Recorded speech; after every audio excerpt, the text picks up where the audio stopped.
Hello everyone and welcome back to my channel. आज की video के अंदर हम जो टॉपिक करने वाले हैं उसका नाम है वैल्यू ऑफ सप्लाई।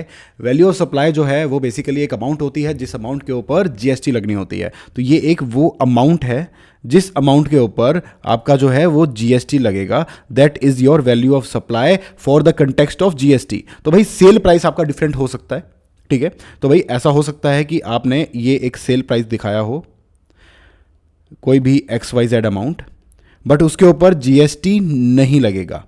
हमें क्या करना होगा, इसके अंदर कुछ एडिशंस करने होंगे और कुछ हम यहां पर डिडक्शंस लेके चलेंगे जो कि लॉ में दी गई है, और उनको करने के बाद एक अमाउंट हमारे सामने आएगी जिस अमाउंट के ऊपर एक्चुअल में बाद में जीएसटी लगेगा। तो ये हमारा पर्पस है इस चैप्टर को करने का, इस चैप्टर को समझने का। This is the entire purpose कि भाई हमें सेल प्राइस दी होगी but sale price is not enough. कुछ एडिशंस डिडक्शंस हैं जो लॉ के अकॉर्डिंग हमें एडजस्टमेंट्स करनी पड़ेंगी। उन एडजस्टमेंट्स के बाद जो अमाउंट आने वाली है that will be your value of supply, जिस पे जीएसटी एक्चुअल में आपका लगेगा, ठीक है। तो बेसिकली एडजस्टमेंट भी छोड़ो, एक रूल बुक है एक तरह से कि भाई ये सब चीज़ें इसमें आती हैं, ये सब चीज़ें नहीं आती हैं। तो आप किस चीज़ का पार्ट बना रहे हो, आप ज़बरदस्ती किसी चीज़ को सेल्स वैल्यू का पार्ट हटा भी सकते हो, किसी चीज़ को ना भी बनाओ। तो उन चीज़ों को यहाँ पर एक तरह से मेंशन किया गया है कि भाई इन चीज़ों को आप नहीं हटा पाओगे, ये पार्ट बनेंगी, उस पर जीएसटी लगेगा। तो ये चीज़ आपको ध्यान में रखनी है। तो अगर मैं इस चैप्टर को डिवाइड करूं तो भाई 3 मेन हिस्सों के अंदर हम देखने वाले हैं कि वैल्यू को अगर हमें समझना है, हमें सप्लाई की जो वैल्यू है उसको समझना है, तो उसको हमें 3 पार्ट्स के अंदर डिवाइड किया गया है। सबसे पहला पार्ट हमारे पास आता है कि भाई कंसिडरेशन वाली बात करेंगे हम कि कंसिडरेशन जो आपको मिल रही है वो क्या है। दूसरी बात करेंगे हम कुछ कंसिडरेशन के अंदर ही, मान लो इंक्लूजन्स एंड एक्सक्लूजन्स, और एक पार्ट आपका आएगा यहां पर डिस्काउंट का। ये 3 मेजर टॉपिक्स हैं जो हमें इस वीडियो के अंदर कवर करने हैं। इससे ज़्यादा कुछ भी नहीं है, बहुत आसान है। देखो इंटर के अंदर बहुत ही बेसिक सा पार्ट यहाँ पर दिया गया है। ये चैप्टर आगे जाके कॉम्प्लिकेट होता है फॉर फाइनल स्टूडेंट्स, तो उसके लिए आपको फाइनल में वरी करनी है।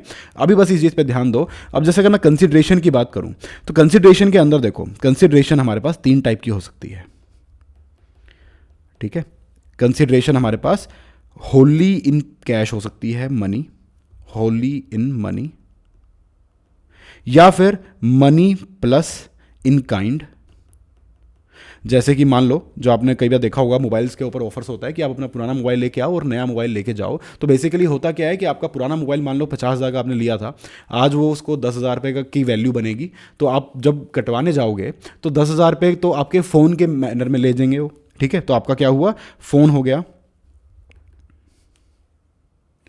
आपके पास, यहाँ पर फ़ोन हो गया, प्लस आपने मनी दिया उनको, ठीक है, और बदले में आपको एक न्यू फोन मिला। तो that is when the supply is wholly in money. तो सिंपल हो गया कि भाई जितना पैसा मिला वो आपकी कंसिडरेशन है। Holi in money and kind है तो वो अलग चीज़ हो गई। और फिर आता है कि कंसिडरेशन जब नहीं ही है तो क्या होगा, ठीक है। तो ये तो देखो मैंने आपको सिर्फ बेसिक दिया है अंडरस्टैंडिंग कि भाई डिफरेंट चीज़ें होती क्या एक्चुअल में। तो ये बाकी चीज़ें आपको नहीं देखनी है। इस बार आपके इंटर के एग्जाम्स के लिए सिर्फ और सिर्फ रेलिवेंट है ये चीज़, wholly in money. When consideration is wholly in money तो वो चीज़ आपकी कंसिडरेशन उसको ले लिया जाएगा, सिंपल, ठीक है। इंक्लूजन्स एंड एक्सक्लूजन्स की अगर मैं बात करूं तो वो हमारे पास क्या क्या दिया जाता है। तो यहाँ पर हम लिखते हैं, अलग से इसको स्टार्ट करते हैं टॉपिक को कि भाई inclusions and exclusions, inclusions and exclusions. तो यहां पर हमारे पास आता है सबसे पहले देखो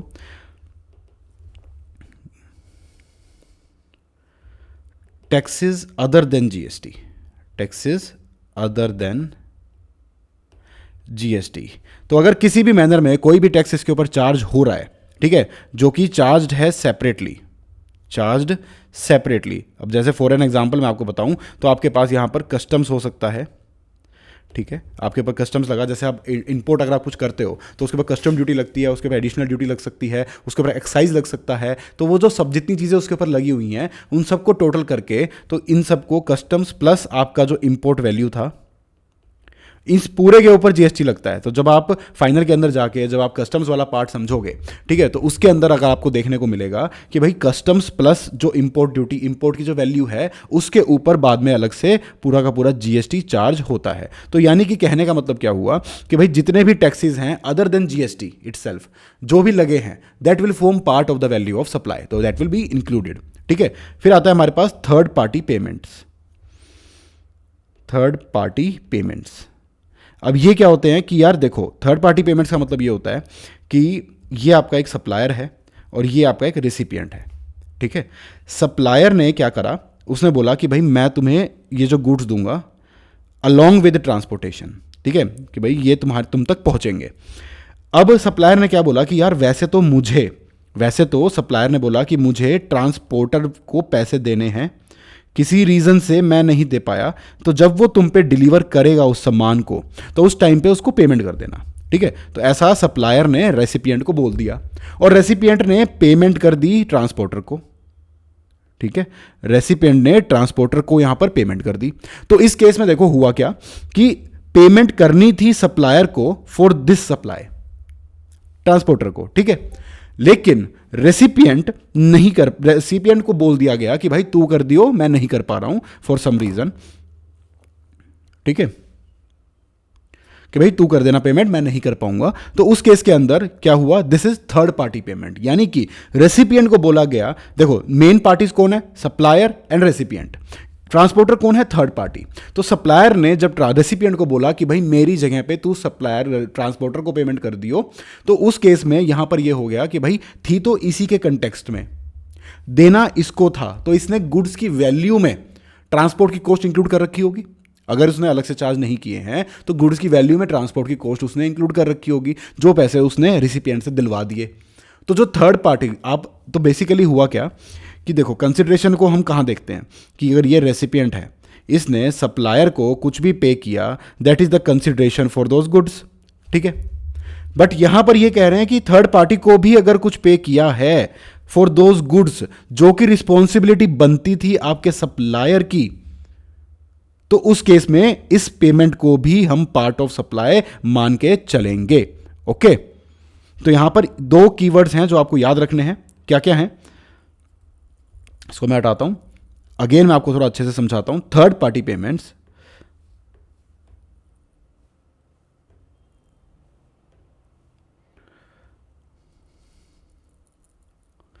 देखो थर्ड पार्टी पेमेंट जो कि सप्लायर की लायबिलिटी थी और रेसिपिएंट ने पे किया। उस केस में रेसिपिएंट अपने बिहाफ पे अपने लिए कोई चीज पे कर रहा है उस गुड्स के रिगार्डिंग, तो वो पार्ट नहीं बनेगा। बट कीवर्ड्स क्या ध्यान रखने हैं आपको, थर्ड पार्टी पेमेंट के केस में आपको यह देखना है कि वो लायबिलिटी तो सप्लायर की थी और रेसिपिएंट ने पे किया है। तो इन दोनों चीजें आपके पास अवेलेबल होंगी, तब आप उसको मान के चलोगे कि ठीक है, दिस इज योर आपका जो कि थर्ड पार्टी पेमेंट है, जो कि इंक्लूड होगी सप्लाई की वैल्यू के अंदर। ठीक है, तो ये आपका पॉइंट हो गया। आई होप ये आपको अच्छे से समझ में आ गया हो। ठीक है, थर्ड पॉइंट आपके पास आता है कि कोई भी इंसिडेंटल एक्सपेंसेस हैं, ठीक है, incidental expenses of anything done by supplier, again यहां पर देखो keyword, again anything done by supplier in respect of supply till the delivery of goods and services. ठीक है, अब जैसे ये इंसिडेंटल एक्सपेंसेस कैसे हो सकते हैं, मान लो रेसिपिएंट ने सप्लायर को बोला कि भाई मेरे पास जो माल आएगा, सप्लायर जो है वो गुड्स पहुंचाता है रेसिपिएंट के पास, तो रेसिपिएंट ने बोला कि भाई जो मेरे पास माल आएगा उसको निकलने से पहले एक बार इंस्पेक्ट करवा देना अच्छे से कि उसमें कोई कमी तो नहीं है, कि भाई मैं आते ही सीधा उसको फैक्ट्री में घुसा दूंगा और उसको कंस्ट्रक्शन पे लगा दूंगा। ठीक है, तो ये जो खर्चा है वो इंसिडेंटल एक्सपेंसेस है जो कि रेसिपिएंट के कहने पे सप्लायर को करने पड़े। तो सप्लायर जो है, ये एक ऑब्वियस सी बात है कि वो जो खर्चा, जो सप्लायर इंस्पेक्शन का खर्चा लगा रहा है, जो मेहनत उस पर कर रहा है, तो उसका पैसा चार्ज करेगा ना, तो that thing also will become part of the supply. ठीक है, तो ये यहां पर इंसिडेंटल एक्सपेंसेस के अंदर आ जाएगा। एक आता है आपके पास सब्सिडी, अगर आपके पास है कोई, directly linked to the price of supply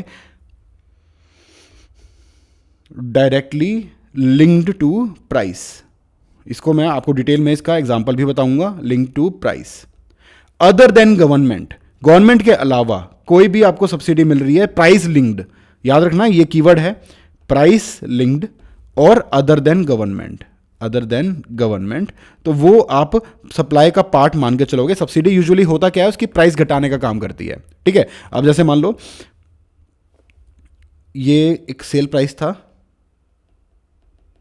और उस पे जो आपको subsidy link, price link subsidy किस तरीके से होगी कि यार देखो मान लो 45 लाख रुपए की चीज़ थी, ठीक है, तो प्राइस लिंक सब्सिडी का मैनर क्या होगा कि भाई इसकी जगह पे ये 40 लाख की कर दी गई, ठीक है, तो सेल वैल्यू ये ना दिखा के 40 लाख दिखाई गई। लेकिन हुआ क्या कि वो सब्सिडी गवर्नमेंट के अलावा किसी और ने दे रखी थी, कोई भी गवर्नमेंट के अलावा कोई भी सब्सिडी दे रहा है, प्राइस लिंक्ड सब्सिडी दे रहा है, तो उसको हम इंक्लूड करके चलेंगे। तो आपका काम क्या होगा, आपको जैसे ही एग्जाम में ये चीज नजर आए कि भाई सेल प्राइस ये है जो कि सब्सिडाइज्ड प्राइस है, जिसपे प्राइस लिंक्ड सब्सिडी थी 5 लाख रुपए की, तो आप उस 5 लाख को ऐड कर दोगे, ऐड सब्सिडी। तो यहां पर आपको ये दिखते ही आपको ये ऐड कर देना है। लेकिन अगर वो सब्सिडी, तो आपकी यहां पर सेल्स वैल्यू हो जाएगी ये, this will be your sales value. लेकिन अगर वो जो सब्सिडी थी वो 5 लाख रुपए की सब्सिडी आपकी गवर्नमेंट की दी हुई थी, तो उस केस के अंदर वो एड बैक नहीं होगी, that will remain as subsidy, that sale price will remain as reduced. क्योंकि यार देखो कितना अजीब हो जाएगा ना कि गवर्नमेंट ने ही सब्सिडी दी, गवर्नमेंट ने ही प्राइस रिड्यूस कर दिया, लेकिन जब टैक्स लेने की बात आई तो बढ़ा के टैक्स ले लिया, तो कितना अजीब साउंड होगा ना ये। तो इस केस में इस तरीके से आपको ये चीज़ याद रखनी है कि भाई गवर्नमेंट की से मिली हुई सब्सिडी को हम ऐड बैक नहीं करेंगे, लेकिन कोई भी और प्राइस लिंक्ड सब्सिडी, जैसे और प्राइस लिंक्ड आपको मैंने समझा दिया कि ये होता है कि भाई उसमें ये कहा गया है सब्सिडी में कि 50 लाख की चीज़ है 45 की बिकेगी, या 45 की चीज़ 40 की बिकेगी, दैट इज योर प्राइस से लिंक्ड है वो सब्सिडरी, वो कहीं से भी मिली हुई है और उससे उसकी वजह से सेल प्राइस रिड्यूस हो रखा है, तो आप उस सेल प्राइस को दोबारा बढ़ा के दिखा दोगे, ठीक है। तो यहां पर ये चीज हो जाएगी, ओके। उसके बाद हमारे पास आता है कोई भी इंटरेस्ट, लेट फीस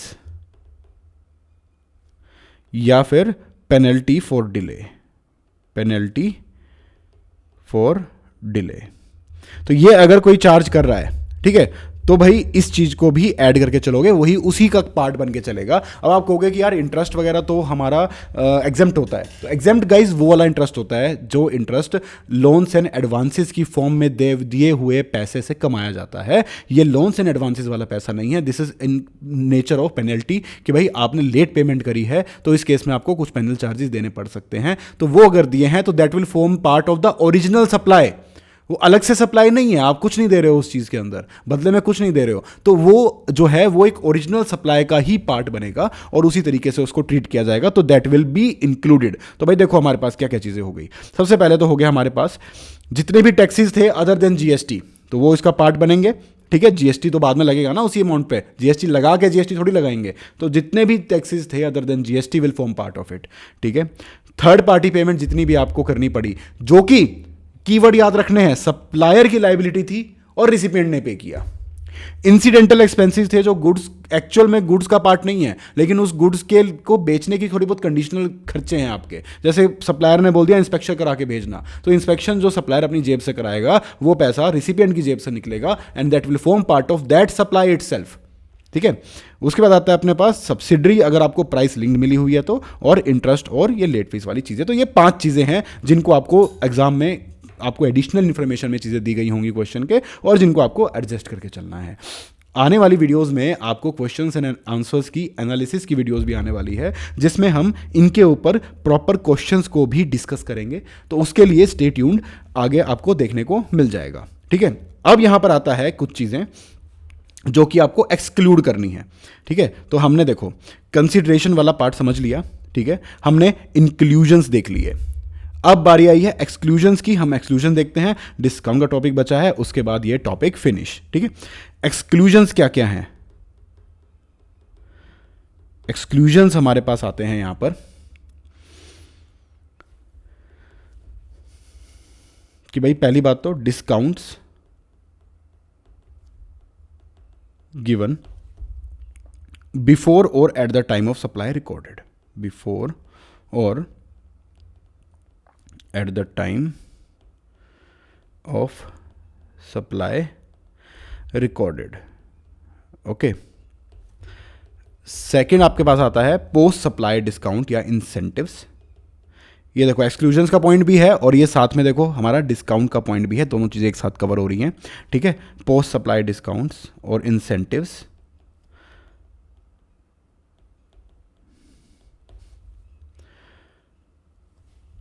तो यहां पर देखो दो चीज़ें हैं, एक तो डिस्काउंट हो गया आपका सप्लाई के टाइम पे या सप्लाई के पहले, एक डिस्काउंट हो गया आपका सप्लाई के बाद।